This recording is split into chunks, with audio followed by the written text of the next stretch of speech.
The President of the United States is keeping his country and the world on edge. Hardly a day goes by without new announcements or sudden moves, some of which are hard to understand. Take the latest military strikes on Iran, launched despite a ceasefire and amidst ongoing negotiations. Longtime allies, especially in Europe, are also repeatedly caught off guard by threats of harmful tariffs or by the sudden withdrawal or redeployment of U.S. troops. And while Donald Trump often seems more at ease with strongmen like Xi or Putin, his impulsive, confrontational approach is facing growing resistance at home as well. To the point, we ask, President of Conflict, are Trump's tactics going too far?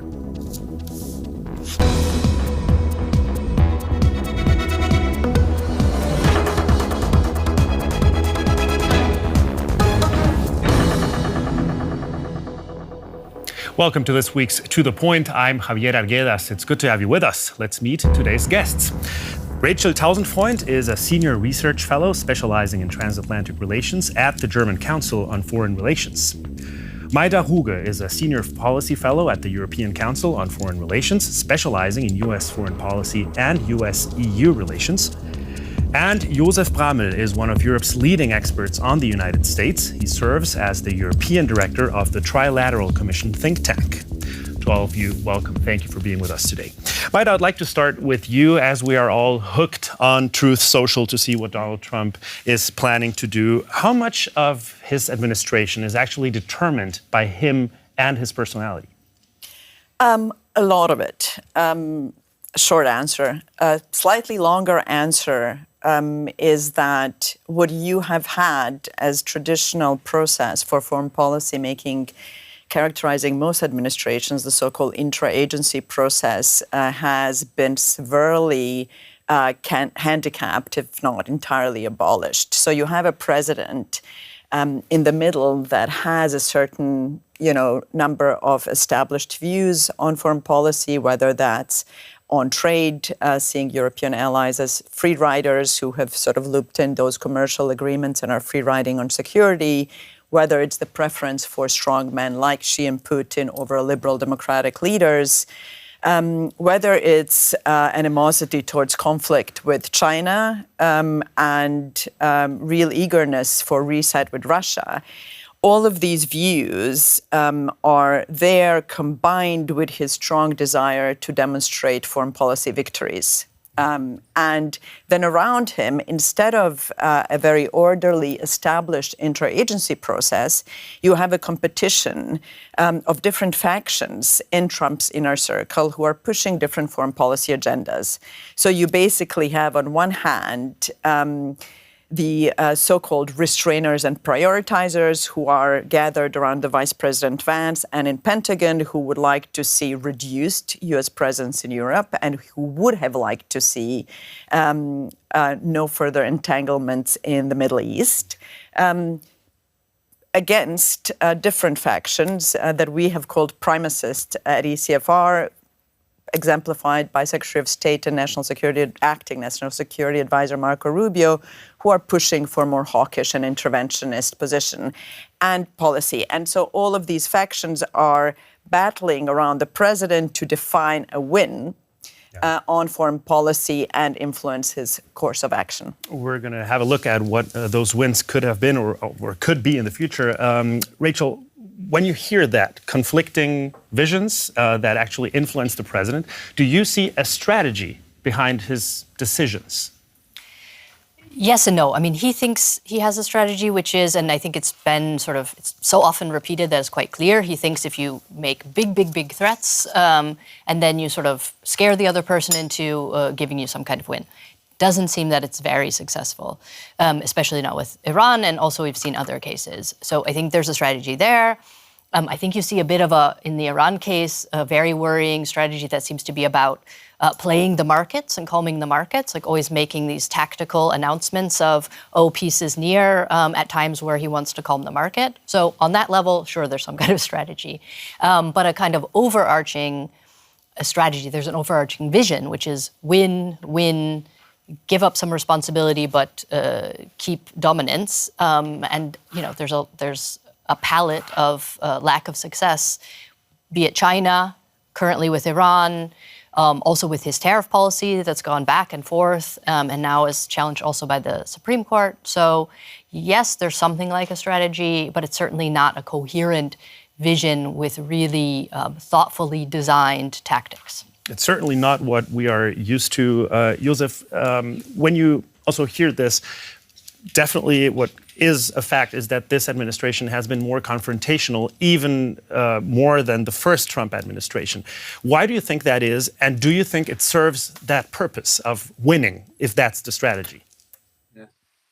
I think the overarching strategy, no matter who is in the White House, is to remain number one. I haven't met many Americans who would say, yeah, we can be number two, let China take over. So this geopolitical structure is there. That was there in Biden's term. He said it's not going to happen on my watch, that China will be number one. They want to be it. So this is America, and all Americans would subscribe to that. But the tactics to get there are different. Biden tried to do it with allies. That was were the good old days. And I think that was a winning strategy that already won America to win the Cold War, and now America is doing everything to get rid of its allies. So the new Cold War 2.0 against China could be easier won if you didn't make enemy out of everybody in this world. I mean, I remember Liberation Day,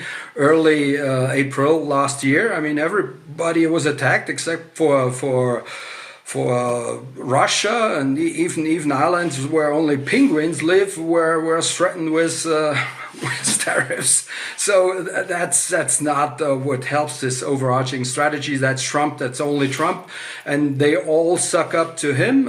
Even those who have more brains. I mean, Hexet and others. They basically do what the leader wants. J.D. Vance is smart enough to bite his tongue. He would have been against the war against Iran and all other disastrous decisions, but he knows he bites his time. So while he's surrounding himself with underlings who really suck up, I mean, to specify the action, and there are only a handful of people who have more brains, and they wait and then see the day after Trump. Let's make a quick balance of how those decisions work and what effects they've had. Donald Trump's go-it-alone approach, as we just heard, often looks impulsive and careless.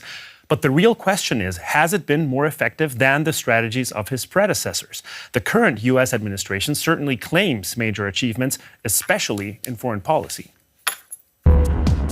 Technically, there's a ceasefire in place, yet the United States has continued to strike targets in the Strait of Hormuz. The US president claims to want a permanent end to any fighting, but Trump's vision of a good deal with Iran is nowhere in sight. The US brokered the Abraham Accords to improve ties between Israel and Arab states, but the conflict with Iran has weakened them. Donald Trump alienated many partners and allies in his first year back in office, floating notions of bringing Canada and Greenland under US governance. He has further withdrawn military aid from Ukraine, publicly humiliating the Ukrainian president on the world stage. When it comes to NATO, Trump has continued to put on the pressure, making repeated threats to pull the US out of the alliance unless spending on defense increases. In Germany, he wants to withdraw American troops. His argument overall is that NATO is basically unnecessary. The last thing I needed was NATO stepping in our way, because they're a paper tiger. But, so we didn't need them. Going it alone. Does it place the United States at risk in the long term? Rachel, in the past year, we've seen the U.S. attack Iran whilst there were ongoing negotiations, and now even during a ceasefire. What kind of consequences does that have for how the U.S. is perceived as a counterpart at a negotiating table? Do negotiating partners adjust to that strategy that you mentioned? I mean, in the case of Iran, it's really striking. Now, Iran and the U.S. do not start from a good negotiation position of trust, right? There's sort of a very long history of intense conflict between the two parties, and in fact, kind of no official top-level contact. But, I mean, the U.S. bombed Iranian negotiators twice in the middle of a negotiation. This is not a way to develop some kind of trust towards future negotiations. That's also why reporting was that Iran insisted that J.D. Vance be physically there in the sort of pre-last round of negotiations, probably for physical protection of the people who were also involved in negotiations. So, certainly that sets a precedent when it comes to Iran and maybe other actors that the U.S. would define as rogue actors in the future. That, I think, is a very dangerous precedent. Joseph, Trump, of course, doesn't govern alone. We also already mentioned J.D. Vance quite a few times. Is it so that Donald Trump really doesn't listen to the people around him? Because normally presidents are assessed, and everyone is trying to guess who is assessing this situation. I think it's Trump alone who makes those decisions. While he listens to others, he always not takes care of that advice. As I said, J.D. Vance would have advised against that war. So did the head of the Joint Chiefs of Staff, who said they will close the Strait of Hormuz. Oil prices will spike, inflation will rise. So that's what we have right now. And Trump turned it in the opposite and said it will be a cakewalk. So yeah, Trump lives in his own world. He declares victory when he feels like he needs a victory. And meanwhile, people in America trust the Iranian regime more than its own president, and that should tell you something. We're going to have a look at those polling numbers later on. However, Joseph, isn't that a contradiction to what Maida said in the beginning, that some people are telling Trump what to do, and you say that, no, he doesn't listen to anyone? Isn't that a contradiction in there? He listens, but he does what he thinks he needs to do. And there are not too many people who actually could give him solid advice. We saw those guys in the first administration, and they crossed him, and they are now deprived of their security privileges, like John Bolton. He would have loved to attack Iran from day one. And then Trump even said, if I'd listened to him, we would be in World War III by now. And now it's a certain irony that Trump is now going for a war, but in a way, Bolton says that's not how you conduct a war, especially not against Iran. And so, yeah, he takes vengeance against those who are openly criticizing him, and nobody dares in his entourage to tell the emperor that he's naked. Okay. As we know, Trump comes from a business background. Maida, do you think that hardball deal-maker strategy actually works against regimes like Iran that are used to maximum pressure? Because we're trying to figure out what the point of those decision-making procedures are. Yeah. I think that, yes, and that's precisely his approach. Go as far as you can, get as much as you can, threaten escalation, take to the brink, and then de-escalate. I would say that approach works better with Europeans than anyone else. If you look at, and just to move for a second away from Iran, if you look at Trump's escalation with China last year, where Chinese have, in retaliation to his gradual escalation of tariffs, pulled out the rare earths bazooka and actually then showed what choke points they hold, not just over America, but Europe and the world. It put Trump into position of de-escalating quite quickly. And in that sense, I actually disagree with Joseph that Trump is pursuing this number one strategic rivalry with China. He has actually de-escalated. He has, not been clear whether he's going to deter China in Taiwan. He has given Chinese advanced technologies that Biden administration hasn't. So I think he senses where he can push, and he senses where he can't and where he gets the pushback. I think with Iran, it's quite clear that he got his pushback on the Strait of Hormuz. They miscalculated. They had a win last year with the first war, but this time I don't think they have really mapped out all of the choke points that Iran, even though weakened on one hand, holds over the world economy, energy supplies, et cetera, et cetera. And so as you see right now in U.S.-Iran negotiations, there's a complete lack of clarity where we are. Both sides are coming with different narratives on what is in the deal.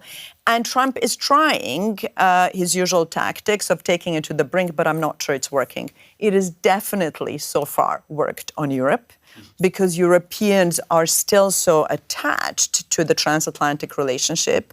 They have lots to lose if they lose American troop presence support on some of the critical enablers, but also intelligence sharing, supplies for Ukraine.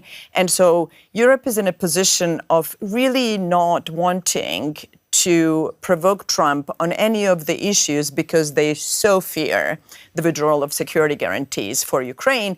And that is where it has been working. I would say on the rest of the world, especially when it comes to China and Middle East, it hasn't worked that well. What about Venezuela? Quickly, because that's one of the. It has worked in Venezuela mostly because in the sense of defining a win. He has been lucky there, if we could say that way. It was a highly successful operation that resulted in 0 American casualties. It was a very televisable win. We got Maduro out. I was thinking this morning, where is the process? What is happening to Maduro? You don't see that a lot in the news. You don't see really much of what is happening in Venezuela in terms of regime change. I think not that much. Perhaps there are some better deals for oil companies, but I'm not even sure there. So it has worked in the sense that the operation was so successful and you could claim a win, which is why the speculations in the U.S. right now are, is he looking for another win of that sort? And would Cuba possibly be next? Yeah. However, maybe Iran is next. The Trump administration would probably argue to what we just heard that it's still too early, that it's an ongoing process. But we know from reporting by the New York Times, at least, that apparently Trump had the same plan or a similar plan to that of Venezuela for Iran. What do you make of that? Yeah, I mean, so first of all, it seems like it was an Israeli plan that Trump was convinced by in terms of a sort of sitting replacement for the regime, when that would have been exactly like a model of of Venezuela, which at least short term looked very much like a success. I mean, there are, to Maida's comment about there being different factions. So you have people with Trump's ear who are Iran hawks, who think this regime needs to change. The only way to have stabilization in and around Iran in terms of support for proxies, Hezbollah, the Houthis, in terms of security of oil supplies, in terms of them really not pursuing a nuclear weapon, the only option is regime change. And then there are others who think, maybe diplomatic solutions are possible. And I think that's the battle you see right now. There are some people who, in fact, say, yes, it's too early. I was talking yesterday to H.R. McMaster, one of the national security advisors in Trump's first term, and that was his case. He said, right now, it doesn't look great, but actually, if you look in detail, Iran is weaker than you think. And if the U.S. can just push through and hold on, then maybe they'll get a win out of this. But it has to be a real commitment. And pulling out too early, making a deal now, then it's not very likely that you're going to get something like a win. So it's up in the air. We're going to have a look at what alliances mean in the Trump administration in this second term, because these are certainly unconventional times. With Donald Trump, alliances seem to shift fast. Friends turn into foes, and foes suddenly become close friends. Or at least that's the impression if you believe Trump himself. Such respect for China, the job you've done. You're a great leader. I say it to everybody. You're a great leader. And Germany, I mean, he's doing a terrible job. He's got immigration problems. He's got energy problems. He's got problems of all kinds. And he's got a big problem with Ukraine because they're in that mess. And he criticized me for doing the whole thing with Iran. Josef, praise for Xi, disdain for Germany's Chancellor Friedrich Merz. What does that tell us about Donald Trump's politics? Donald Trump has bad cards, as he would say. He thought after Venezuela he would have another quick win with Iran, and this way leveraging China, because not only Venezuela but also Iran delivered its goods with a shadow fleet to China, and the Strait of Hormuz is basically physically a choke point for deliveries to Asia, mainly China. So he thought he would gain some leverage before he could meet with Xi Jinping, because he was outsmarted with raw earths. That's true, but the situation is the same. There is a rivalry that will determine this century, and Trump was looking like a loser, but he tried to behave like a winner, and that's more due to his narcissism than to any strategy. I mean, he had a failed strategy. He lost a war against third grade, some even say fourth grade power, and not only Russia but also China watching carefully and watch America deconstruct itself. And what about the disdain for Friedrich Merz? Because he spoke the truth, and nobody around him is able to tell him. So nobody tells him that the emperor has no clothes. It takes a child, Friedrich Merz in this case, to tell the truth. Maida, when we listen to comments like the ones of Josef, it reminds me of many experts who predicted that the U.S. would weaken under Donald Trump, even when he first was president of the United States. I do have the feeling that the United States still pretty much has the upper hand globally. Do you think that assessment was wrong? The assessment that the U.S. would be weakened? Yes. It really depends in what respect. If you look sort of at the global situation right now, it doesn't seem to me, quite frankly, that even people in Trump's administration know where the U.S. is going. We had that big ambition of pivot to Indo-Pacific, which we all expected, which is obviously not happening. We were expecting reduction of footprint in the Middle East and Europe.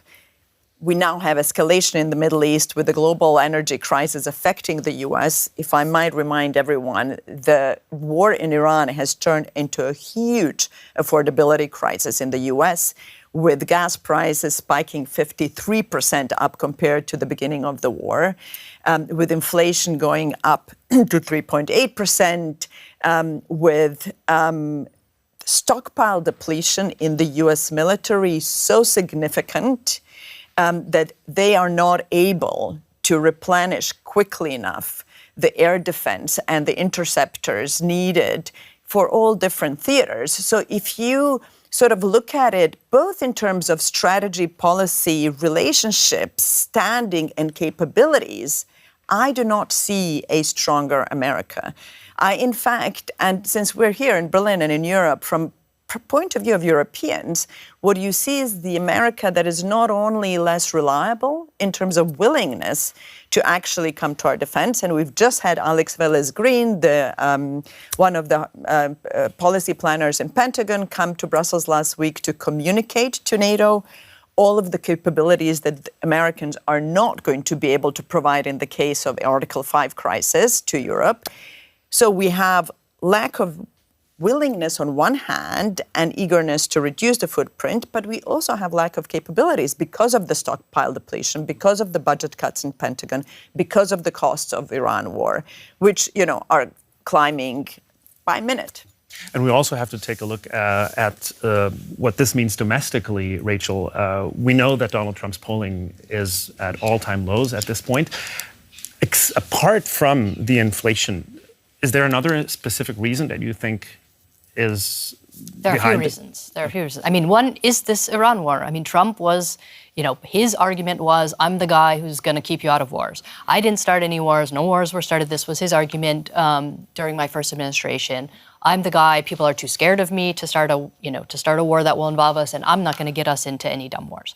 And he's explicitly broken that promise. And this was for a part of his votership, the kind of J.D. Vance, Tucker Carlson, MAGA isolationist right. This was an important part of their support for Trump. It's what distinguished him from other Republicans.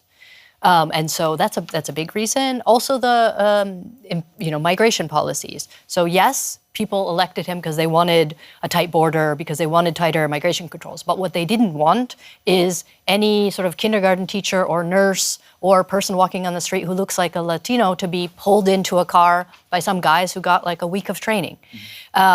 So this is also not the policies that the vast majority of his voters wanted. Both of those things are quite unpopular. And then on top of it, you have the affordability stuff. And in terms of also the US looking stronger, I mean, the deficit is a real problem. This is a consistent problem that the US has had for, I mean, basically, Bill Clinton was the only one who made a dent. So how many years ago was that? For decades, we keep having this growing deficit with inflation being higher. That just makes it explode further. We have time for one very quick question for Josef. It's a yes/no question. Do you see Trump with more power after the midterms?